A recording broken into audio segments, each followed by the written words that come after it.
In this video, we're talking about how your PS5 just got a secret update with a great feature. Then we're going to talk about how you can see why the PlayStation Handheld is going to be awesome. And finally, this is the next game that needs to be remade. I don't care how it happens, it needs to happen. How's it going, everyone? As always, my name is Jimmy Champagne. This is PSReady, my channel all about PlayStation. And yeah, we got some good news to cover today. So starting out with the first one, there's a secret update that just went out for all PlayStations that adds a new widget to the Welcome Hub that's actually useful. So what this Welcome Hub widget adds is a feature people have been asking for, an easy way to find since the PS5 came out, which is being able to track how long you have played a game. You can find it, it's kind of difficult, but now it's just going to be featured right in the Welcome Hub along with a bunch of other stats. The person who shared the screenshot of the new Welcome Hub image on Reddit, they have 902 hours in Elden Ring. Yeah, 902 hours, which is crazy. Like, I have close to 1,000 hours, I want to say, in Destiny 2. I started on console and moved to PC, so I don't know. I think on PC it says I've played over 900 hours, so I've got to be damn close. But like a single player game like Elden Ring, 902 hours, you might be the biggest fan of Elden Ring ever. It tracks your game percentage and trophy percentage. This guy obviously has 100% completion. He has the platinum trophy. Like, if you played 902 hours of Elden Ring and didn't get the platinum, that would be kind of weird. I actually played a game of Hunt Showdown with a guy who was prestige 58, and he was probably the worst player I've ever played the game with. He just sat in a bush and yelled at us the entire time to carry him through the match. Don't play like that guy. If you're playing 900 hours of a game, you should probably go for the plat. That's what I did in Destiny. I got 100% of the achievements on Steam and then transferred my save over to PlayStation and got the platinum. So that was pretty cool. It tracks the amount of sessions you've played, so the amount of times you've booted up the game. This guy's at over 1,000, which makes sense for 900 hours. It tracks your screenshots and the amount of friends you have who play. I like this. It's yet another feature that Sony is taking from Valve and Steam. Take as many features as you want from Steam. I know PS5 players can't comprehend that Steam is more advanced than what you get on the PS5, but it's been around a lot longer. It has a lot more features, and all of them are largely pretty good. Valve is a pretty solid company because they're still private. They don't have a lot of shareholders to answer to. Basically, everything is owned and operated by Gabe. So like, every feature that Steam gets is generally in the direction of consumer friendly, and the more features Valve lets Sony steal from them for the PlayStation 5, the happier I am. There are multiple things in Steam that I just want to go and do on my PlayStation console that I just can't because Sony hasn't gotten around to adding them yet. So having a widget like this is awesome. I think they could take this one step further and allow you to launch the game directly from this little widget. That would be great because you launch into the Welcome Hub on PlayStation and then you're in this widget, you're checking your stats, checking your trophies, checking your playtime, and then you're like, man, I want to get to 903 hours in Elden Ring right away. Then you just boom, open it up right from there. It would also be cool if you could get to your screenshots, the 1,000 screenshots this person's taken, or get to your media files, like the recordings you've made, just very quickly and easily from there. Because as someone who records a lot of gameplay on my PlayStation 5, it's so annoying to get to the media gallery. You've got to go to the media tab, you got to go to the gallery, you got to go down in the bottom left and look at your captures, then you got to send it into transfer mode. It just takes 5 freaking steps that could be 1.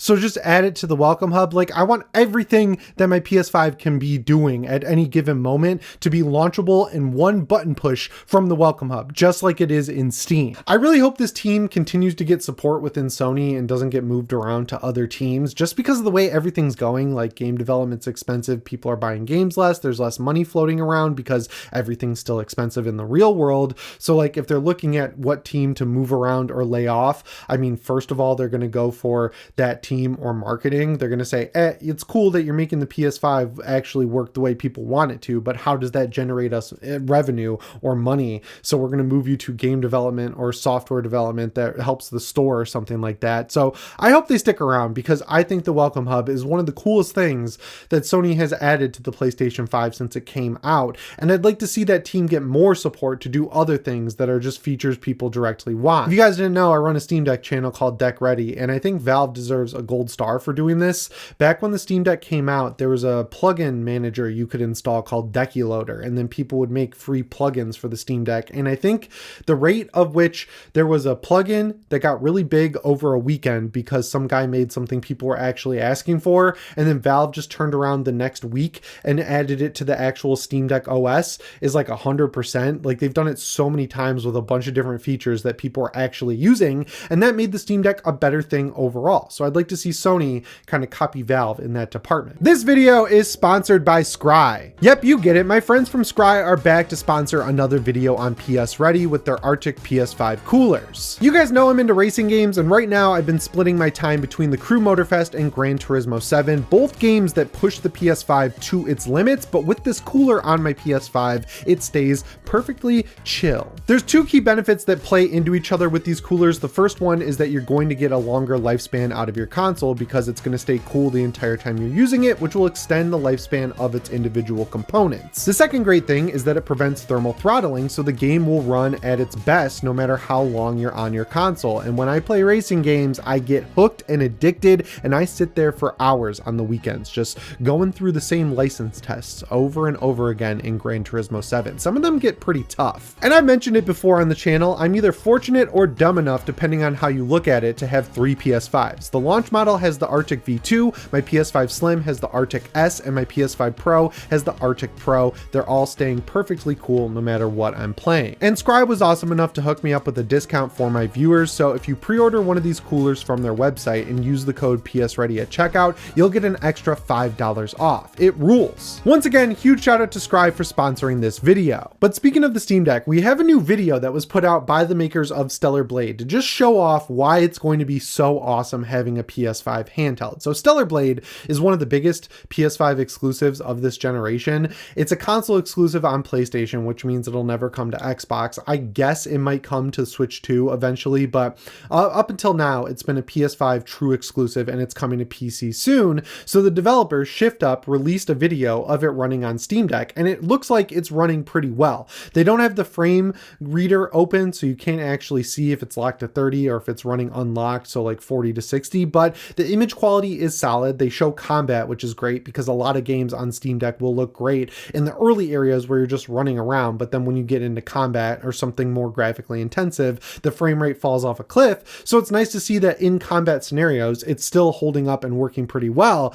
And this is just a really good look into how awesome it's going to be when we have a PS5 handheld. I love the Steam Deck. I have a whole channel about it. I use it all the time, pretty much every day, to play games like Forza Horizon 4 and 5. That's going to be great on the PS5 handheld, being able to take that racing game on the go. But one thing that I think is going to give the PS5 handheld an edge is obviously being able to take advantage of not only your entire PlayStation library from PS4 and 5 generations, because the PS6 chip it's using is supposedly going to be backwards compatible. Also, you're going to be able to use your saves from the cloud, which is excellent because having to restart games on PC that I already beat on PlayStation absolutely sucks. But the two real edges you're going to get are Sony quality in their hardware. I mean, the Vita, I'll go grab my Vita. I keep it back here because it's a valuable asset. The Vita, oh, it's so dusty. Look how dusty this thing is. But yeah, this hardware, this is really good hardware. It's really old now. It came out in like 2012, or this came out in 2013, but it just looks so good still. I think it's a little small, but like there's minor improvements they can make to make this one of the best handhelds ever. And it's just going to be better than whatever Valve is making. I think Valve makes really good speakers, but the Steam Deck is notoriously easy to break. Sony's not going to have that problem. And then the other big edge is that Sony's not going to allow a game to be released if it's not running well. So they're going to say, hey, devs, if you're putting a game on this PlayStation handheld, this thing is powerful, but you're going to have to do a little tweaking to get the graphics dialed in so it at least runs at 30 FPS. It's just going to remove a lot of the headaches from PC gaming in the same way the PS5 removes basically all of the headaches from using a desktop gaming PC. Honestly, the longer they wait to actually release this thing, the better. A lot of people think it's going to come out in tandem with the PlayStation 6, but I don't think that's the case. You don't want to launch two pieces of hardware at the same time, and I'm sure there's going to be just a little bit of tweaking that still needs to happen when the real focus of their development, the PS6, is out, that they can then move people over to the handheld to kind of finish up.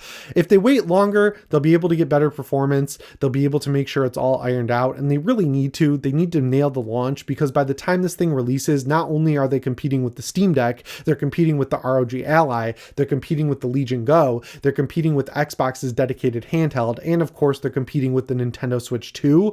I think this is really simultaneously the last chance and the best opportunity for Sony to finally have a handheld that dominates the market, mainly because it's just a handheld PS5. It's going to play the games people already own, and that's never been the case for Sony up up until now. So yeah, I think I'm going to grab Stellar Blade on PC. I have it on PS5. I never really sunk a lot of time into it, and the idea of being able to play it by the bonfire in my backyard is just too good to pass up. So hopefully it looks and runs as good as it does in this developer video across the entire game. But yeah, if you want to look into why the future of playing Sony games on a handheld is going to be great, just check out any game like this running on the Steam Deck. And that brings me to the third news story here, which is a remake that I personally deeply need to happen. So I've been waiting since they started remaking the Tony Hawk games for the Underground games to happen. 3 and 4 look really good, but the ones I want to play the most are Tony Hawk's Underground 1 and Tony Hawk's Underground 2. Microsoft and Activision are pulling out all the stops on the 3 and 4 remake. They had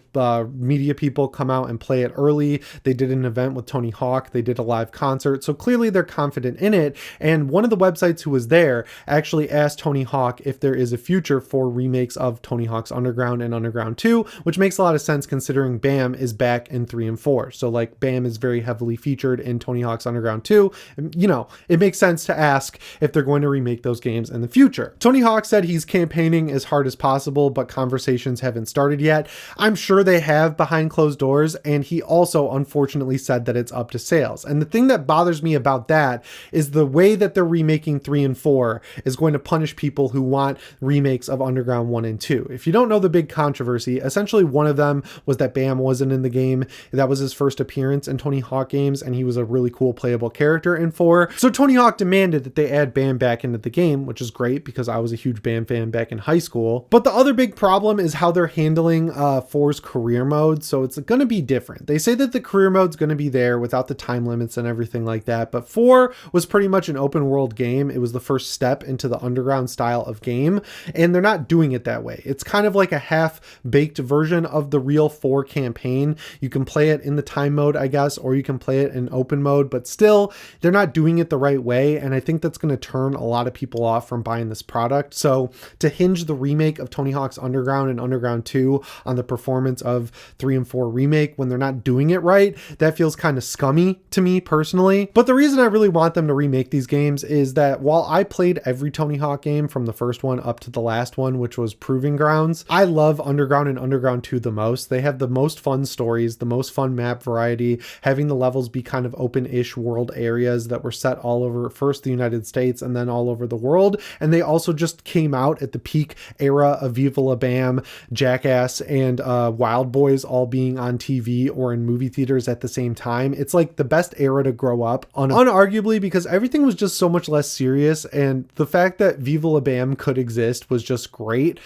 I just loved those games so much growing up, and you can play them. They both got native PC ports. You can install them pretty easily on the Steam Deck, and they look and run good, but like Tony Hawk games never had the most cutting edge graphics even when they were coming out. So now playing the originals, while fun, you could just see how cool they would be if they got the same remake treatment as 1 and 2 or 3 and 4. So this is one positive that's definitely come out of Xbox buying Activision. Activision canceled the 3 and 4 remakes, but then apparently Xbox put them back into development because the 1 and 2 remakes did sell pretty well, just not up to the standard of something like Call of Duty. I just really want an Underground remake, man. Like on my PSP, my most played game up until the very end was the first game I got for it, which was Underground 2 Remix, which added in a full career mode that was like the classic Tony Hawk style games. And then you also got the full story. There was also extra content, and the graphics held up pretty dang well. So I was already picking up 3 and 4 remake at launch because I'm really excited for it regardless. But now that I know the potential remakes of Underground 1 and 2 kind of hinge on the sales perspectives of 3 and 4 remake, I feel like I owe it to this game to pick it up with the fingers crossed hopes